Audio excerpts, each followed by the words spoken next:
Open up the depths of your heart to find eternity and live for more than your eyes can see.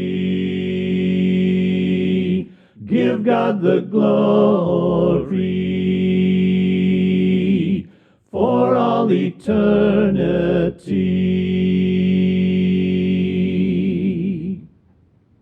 I pointed out a quote 2 weeks ago where the author claimed that not one reference can be found that connects Christ's present reign with the Davidic throne. That's in a dictionary, but it isn't true. In that video, I showed you how Peter proclaimed Jesus as reigning on the throne of David. I'll put a link up here if you missed that. Last week, we saw how the word throne is occasionally used of a physical or material piece of furniture, but far more often refers to the power possessed by the one who's given the right to sit on that throne. Here's a link to that video if you missed it. And if you did miss it, then you may not have subscribed to this channel yet. So please do so and click the notifier bell so you'll know when we release videos. Let me give you one more passage that connects the current reign of Jesus to the throne of David. We saw it in Acts 2, and another statement is made in an important observation made by James in Acts 15. Beginning in verse 13, we read, "And after they had stopped speaking, James answered, saying, 'Brethren, listen to me. Simeon has related how God first concerned himself about taking from among the Gentiles a people for his name.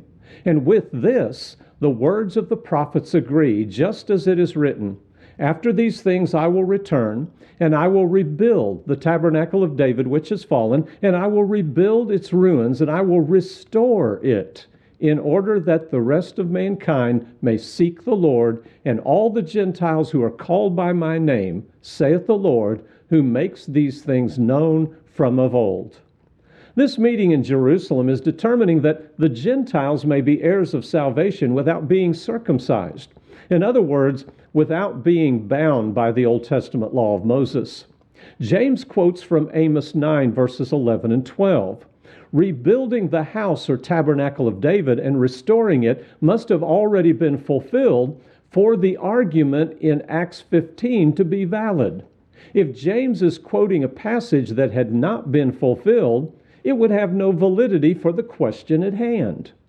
Although they're not asking whether David's throne had been restored, James makes that point in a passage that not only answers the question about the Gentiles, but also answers it by stating that the restoration of David's throne will signal the salvation of the Gentiles. Now, I'll let you choose. Either James is wrong, or the fallen tabernacle of David has been restored. But would restoring the fallen tabernacle or house of David include restoring the throne? I could quickly ask what the Jews would have expected for those who use that argument to deny other passages like 2 Samuel 7. But that's as irrelevant here as it is in those other passages. What the Jews expected didn't matter because they didn't have to do anything. God was going to accomplish this no matter what they understood. Isaiah wrote a few years after Amos. Isaiah started only about 10 years later, in fact. And Isaiah had this to say, "In mercy the throne will be established, and one will sit on it in truth, in the tabernacle of David, judging and seeking justice and hastening righteousness."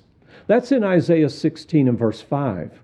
Connected with the tabernacle of David is the Messiah sitting on the throne. What throne would be in the tabernacle of David, if not the throne of David? So restoring the tabernacle or house of David would involve restoring the power of that house. The power of the house of David resides in the throne of David. When James quotes Amos, he is clearly saying the house of David had been restored, and that clearly included the throne of David. When we couple this together with Peter's sermon in Acts 2, Jesus ascended to the right hand of God, where he took his place on the throne of David. Impossible, you say? The throne of David must be a material throne, you say? Go back and look at our study on the use of the word throne in last week's video, and especially the way it is used of the throne of David. If you missed the previous two studies, I hope you'll go back and watch them, because they correct some very serious misunderstandings on this subject. Next week, we'll once again turn to Scripture and find that Jesus is presently on the throne of David. That's right. I have another passage that says it.